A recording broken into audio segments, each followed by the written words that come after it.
Praise the Lord. കർത്താവിൻ്റെ അതിപരിശുദ്ധമായ നാമം വാഴ്ത്തപ്പെടുമാറാകട്ടെ. നിങ്ങളെല്ലാവരും അതിരാവിലെ തന്നെ എഴുന്നേറ്റിരിക്കുന്നു എന്ന് ഞാൻ വിശ്വസിക്കുന്നു. ദൈവം നിങ്ങളെല്ലാവരെയും അനുഗ്രഹിക്കട്ടെ. ഓരോ ദിവസങ്ങളിലും നമ്മെ ജയകരമായി നടത്തുന്ന ദൈവത്തിന് സ്തോത്രം ചെയ്യാം.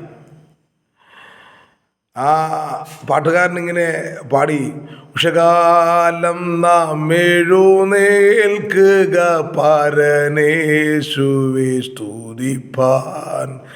ഉഷകാലം നാം എഴുന്നേൽക്കുക പരനേശുവേ സ്തുതിപ്പാൻ. ഉഷകാലമെന്താനന്ദം നമ്മൾ പ്രിയനോടടുത്തിടുകിൽ.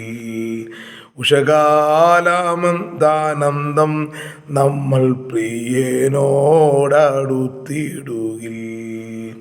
ഈ രാവിലെ സമയത്ത് എല്ലാവർക്കും എൻ്റെ ഹൃദയം നിറഞ്ഞ സ്നേഹത്തെയും വന്ദനത്തെയും അറിയിക്കുകയാണ്.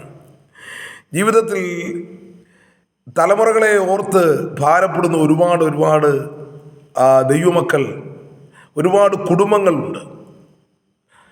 അവർക്ക് വേണ്ടി ഇന്ന് രാവിലെ സമയത്ത് അവരുടെ മനസ്സിനെ ഉണർത്തുവാനും ദൈവത്തിങ്കിലേക്ക് അവർ അടുത്താൽ അവരുടെ വിഷയങ്ങൾക്ക് ശാശ്വതമായ പരിഹാരമുണ്ടാകുമെന്നും വ്യക്തമായ ഒരു ദൈവിക ആലോചന പങ്കുവെക്കുവാനായിട്ടാണ് ഞാൻ ഈ രാവിലെ സമയത്ത് കർത്താവിൻ്റെ സന്നിധിയിലേക്ക് നിങ്ങൾക്ക് വേണ്ടി അടുത്തു വന്നിരിക്കുന്നത്. Praise the Lord, hallelujah. ദൈവത്തിൻ്റെ വചനം പറയുന്നു, അബ്രഹാമിൻ്റെ ജീവിതത്തിൽ തനിക്കൊരു തലമുറയില്ലായിരുന്നു. തൻ്റെ ജീവിതത്തിൽ താൻ തലമുറയ്ക്ക് വേണ്ടി ദൈവസന്നിധിയിൽ പ്രാർത്ഥിക്കുകയും ദൈവത്തോട് പല കാര്യങ്ങൾ സംസാരിക്കുകയും ചെയ്തിട്ടുണ്ട്. എന്നാൽ ദൈവം ഒരു ദിവസം അബ്രഹാമിനോട് പറഞ്ഞു, ഞാൻ നിനക്ക് സന്തതിയെ തരും. അങ്ങനെ ദൈവം തന്നോട് വാഗ്ദത്തം ചെയ്തു. അങ്ങനെ ആ വാഗ്ദത്തം പ്രാപിച്ച് മുന്നോട്ട് പോകുന്ന തൻ്റെ ജീവിത കാലഘട്ടങ്ങളിൽ സാറയോട് പറഞ്ഞു, സാറ, ദൈവം നമ്മോട് വാഗ്ദത്തം ചെയ്തിട്ടുണ്ട്. ഞാൻ ദൈവത്തോട് ചോദിച്ചപ്പം ദൈവം ഒരു സന്തതിയെ തരാമെന്ന് പറഞ്ഞിട്ടുണ്ട്. നിൻ്റെ വീട്ടിൽ നിൽക്കുന്ന ദാസൻ ദൈവത്തിന് സ്തോത്രം അവകാശിയാകത്തില്ല, തനിക്കുള്ളതിൻ്റെ അവകാശിയാകത്തില്ല. അതുകൊണ്ട് ഒരു മകനെ തരാമെന്ന് പറഞ്ഞിട്ടുണ്ട്. ദൈവത്തിന് സ്തോത്രം. അങ്ങനെ തൻ്റെ ജീവിതയാത്രയിൽ താൻ കുറച്ച് നാളുകൾ മുന്നോട്ട് കടന്നുപോയി. ഏകദേശം 75-ാമത്തെ വയസ്സിൽ ആണ് ദൈവം എന്ത് ചെയ്യുന്നത്, തന്നോട് ഈ വാഗ്ദത്തം ചെയ്യുന്നത്.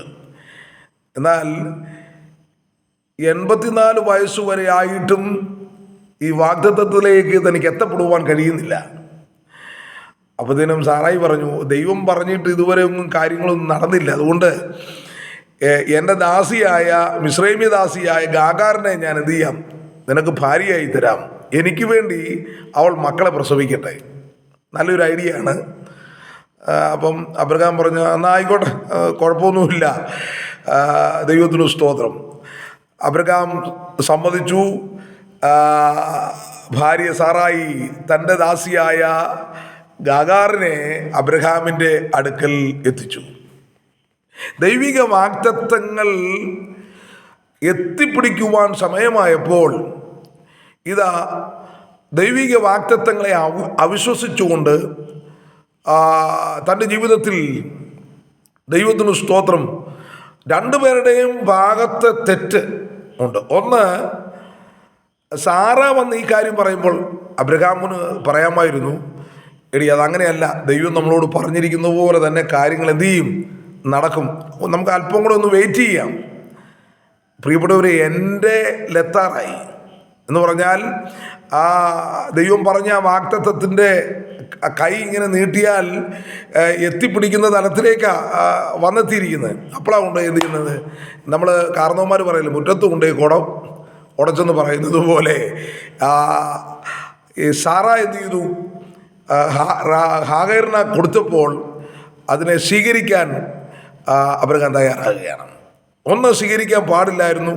2, കൊടുക്കാൻ പാടില്ലായിരുന്നു. ദൈവത്തിന് സ്തോത്രം.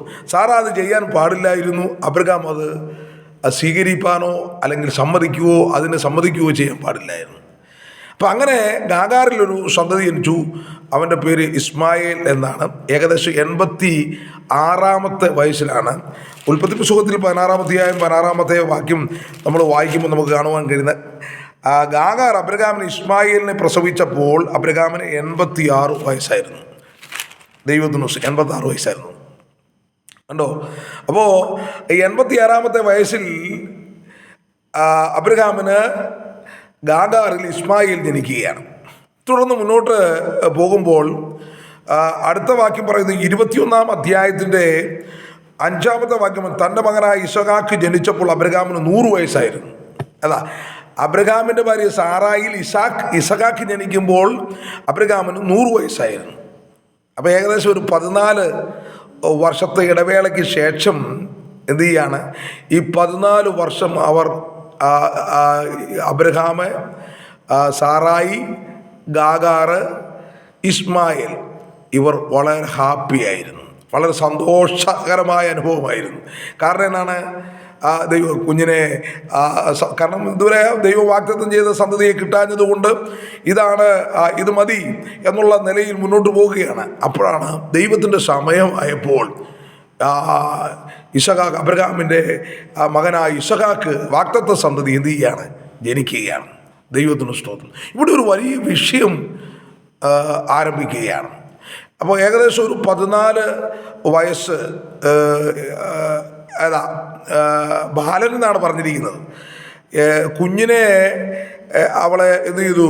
കുറുങ്കാട്ടിൽ കിടത്തിയിട്ട് എന്ന് എഴുതിയിട്ടുണ്ട്. അപ്പോൾ അത് കുഞ്ഞെന്ന് പറയുന്നത് തീർത്തൊരു കുഞ്ഞായി